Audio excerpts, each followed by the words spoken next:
All right, welcome to the Explainer. The highly anticipated Samsung Galaxy S21 series is finally here, and if you're sitting there wondering which of these brand new devices actually fits your lifestyle, you are in the exact right place. We've got the official specs, the real differences, and today I'm going to give you a crystal clear breakdown to help you make the absolute best choice for your daily driver. So, here is our roadmap for today. First, we'll meet the S21 family, then explore the screen and design differences, tackle that huge camera divide, look into the battery specs, and finally answer the big question, which S21 actually suits you? Let's jump right in. Section 1, meet the Galaxy S21 family. Let's officially introduce the three brand new devices making up this year's lineup: the standard S21, the slightly larger S21 Plus, and the massive S21 Ultra.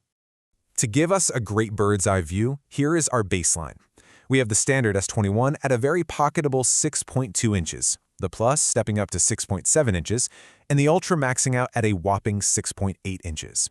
But honestly, the real story here, it's the significantly lowered starting prices compared to last year's S20 series.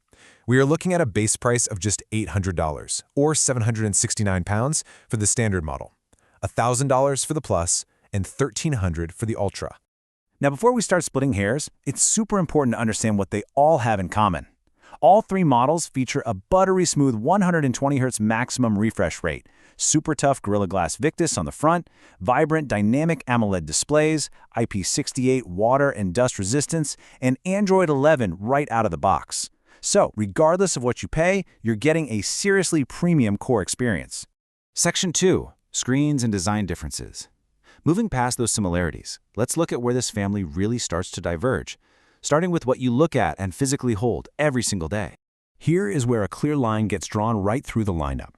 The S21 and the Plus both feature standard flat displays with Full HD Plus resolution.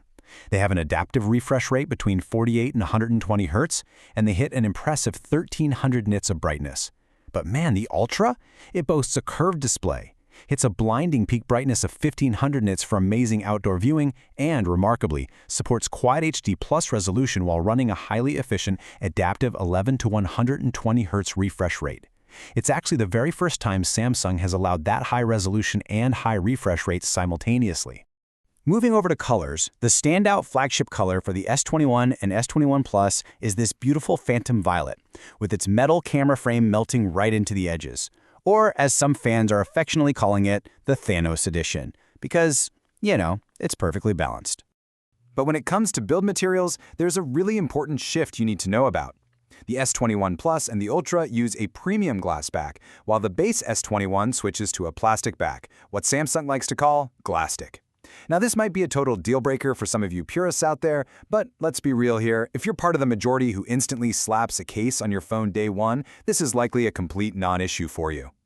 But hey, here is a massive win across the entire board. The new Qualcomm 3D Sonic Sensor Gen 2 fingerprint scanner built into these displays is a staggering 50% faster and 1.7 times larger than previous generations. That is a fantastic quality of life upgrade for every single model. Section 3, the big camera divide. This is where things get really interesting, because the cameras are arguably the absolute biggest dividing line in this entire lineup. Starting with the S21 and S21 Plus, you're getting a really solid, albeit familiar setup. It's highlighted by a 64-megapixel telephoto lens giving you 3x optical zoom, alongside a 12-megapixel primary and a 12-megapixel ultra-wide camera. It's highly capable, but again, very similar to last year's S20. But the real story here is the jump to the S21 Ultra. That primary sensor morphs into an absolute monster of a 108-megapixel powerhouse. This improved sensor delivers 3 times more dynamic range and the incredible ability to capture huge 12-bit RAW files. The Ultra truly flexes its muscles as a photography beast. Just look at these exclusive upgrades: a 40-megapixel selfie camera, a 12-megapixel ultra-wide with dual-pixel autofocus for stunning macro shots, and crucially, a dedicated laser autofocus sensor to finally fix those focus hunting issues we saw last year. Plus, it rocks 2 separate telephoto lenses, a 3x and a 10x, allowing for crazy zoom capabilities all the way up to 100x.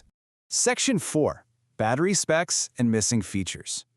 As we start to round out the technical specs of these devices, we definitely need to talk power. And we've got to address a few highly debated omissions regarding what is, or rather, what isn't, in the box. Looking at battery capacities, it scales exactly how you'd expect. We've got 4,000 milliamp hours on the standard S21, 4,800 on the Plus, and a massive 5,000 on the Ultra. While all the devices support 25-watt wired and 15-watt wireless charging, the Ultra gives you the absolute maximum capacity. And trust me, it's entirely necessary to power that huge, bright, high-resolution screen. Now we have to address the elephant in the room regarding the physical hardware.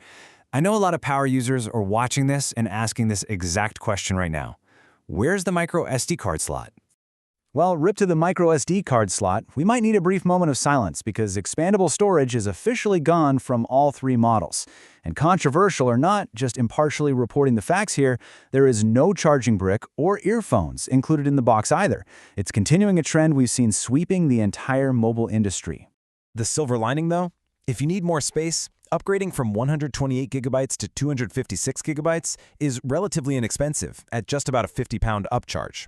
Oh, and the Ultra has one more exclusive party trick. It's the very first Galaxy S device to support the S Pen, though it is sold separately and requires a special case to hold it.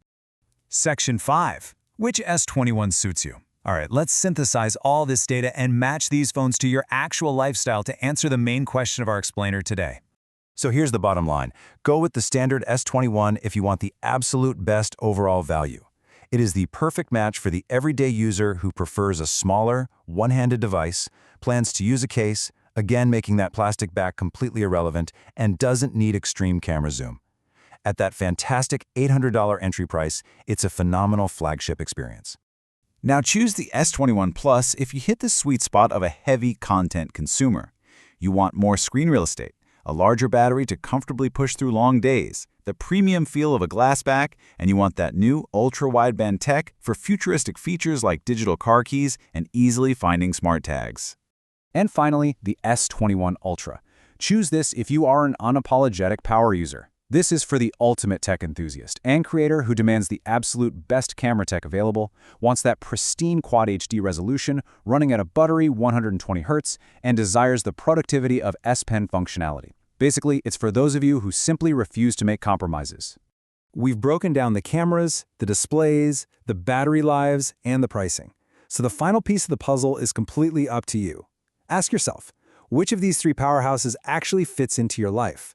Are you going for value, the sweet spot, or the ultimate flex? Let that thought sit with you as you make your choice. Thanks for joining me on this explainer, and I'll catch you next time.